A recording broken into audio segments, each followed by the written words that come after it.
Bonjour à tous, c'est Mayo. J'espère que vous allez bien.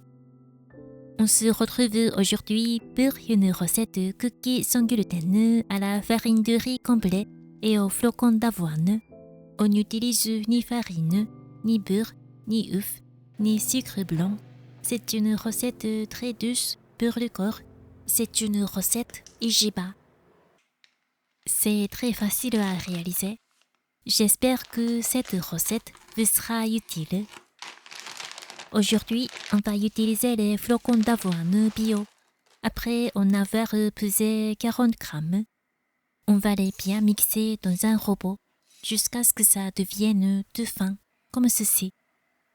L'avoine est un aliment très nutritif, riche en fibres alimentaires, en protéines, en minéraux et en vitamines, bien équilibré. Elle est particulièrement riche en fibres. Ces cookies sont délicieux et parfaits comme goûter. Ensuite, on va préparer la farine de riz complet. J'utilise encore la farine de riz complet de la marque Selnat. Si vous utilisez la farine de riz complet d'autres marques, faites attention à la quantité d'eau et ajustez la consistance. On va en peser 50 grammes. On va peser 25 grammes de sucre brun. On va aussi peser 10 grammes de fécule de pomme de terre. Ajouter de la fécule de pomme de terre permet de lier la pâte sans gluten, qui a tendance à être friable. Ensuite, on va peser l'huile de riz. Si vous utilisez une huile neutre et sans odeur, vous pouvez utiliser une autre huile que l'huile de riz. On va peser 40 grammes d'huile.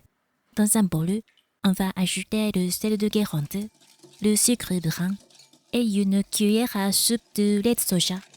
On va bien mélanger avec un fouet jusqu'à ce que le sucre et le sel soient complètement dissous. Ensuite, on va incorporer progressivement l'huile de riz en mélangeant soigneusement afin d'émulsionner les matières grasses et les liquides. Une bonne émulsion donnera une texture lisse et onctueuse. Si le mélange se sépare à cette étape, la texture des cookies en sera également affectée, donc faites attention. Une fois que la pâte est bien émulsionnée, on va ajouter les flocons d'avoine finement broyés. Ensuite, on va incorporer la farine de riz complet et la fécule de pomme de terre en les tamisant. On mélange le tout à l'aide d'une spatule. Alors, on va déposer la pâte sur du papier sulfurisé. Ensuite, pour étaler la pâte de manière uniforme, j'utilise des barres comme celle-ci. J'utilise des barres de 5 mm d'épaisseur.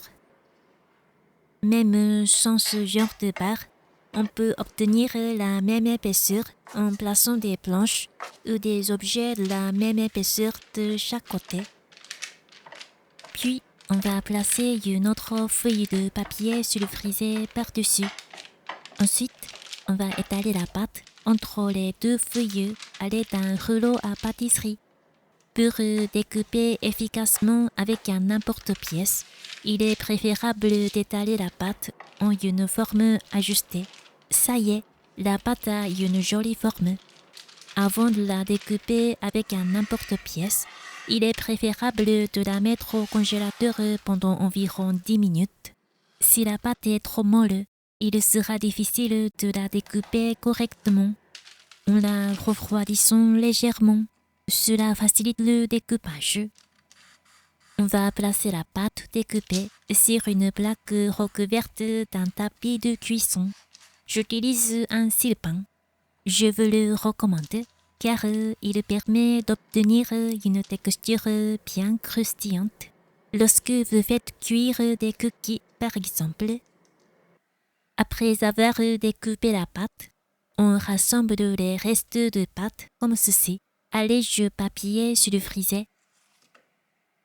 Ensuite, on l'étale à nouveau avec un rouleau de la même manière. Puis, on découpe la pâte de la même façon. On répète cette opération jusqu'à ce qu'il ne reste plus de pâte. Si vous aimez cette vidéo, n'hésitez pas à mettre un petit pouce bleu. à laisser un commentaire et surtout, n'oubliez pas de vous abonner à ma chaîne pour ne pas manquer la prochaine vidéo. Si la pâte est trop molle pour être trop découpée, je vous conseille de la mettre au congélateur pendant 10 minutes.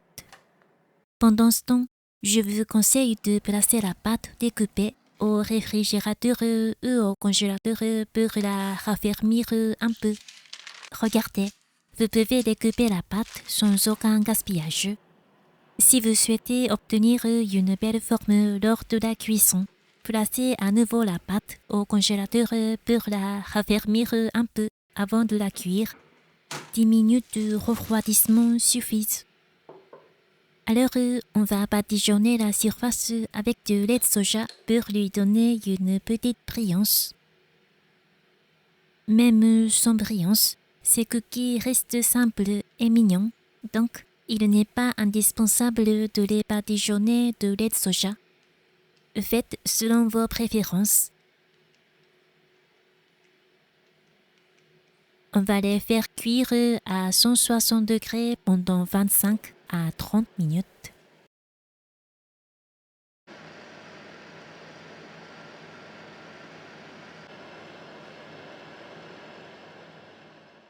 Ça a l'air très bon. La couleur est aussi très appétissante. Ces cookies à la farine de riz complet et à l'avoine sont croquants et tellement savoureux. Ils sont très délicieux. Ils sont bons pour la santé et ce sont mes cookies préférés. Vous ne remarquerez peut-être même pas que ces cookies sont sans gluten. Ils sont croustillants et tellement délicieux qu'on ne peut plus s'arrêter d'en manger. Je suis sûre que vous allez adorer ces cookies. Je vous recommande aussi de garnir ces cookies avec du beurre de cacahuète. C'est un excellent mariage. J'utilise du beurre de cacahuète non sucré. Alors j'ai ajouté un peu de miel, mais mélanger du miel avec du beurre de cacahuète non sucré rend la texture un peu dure. Donc, il serait peut-être préférable d'utiliser du sucre brun à la place. Vous pouvez choisir selon vos goûts. En tout cas, c'est super bon. On va se régaler. Bon appétit à tous!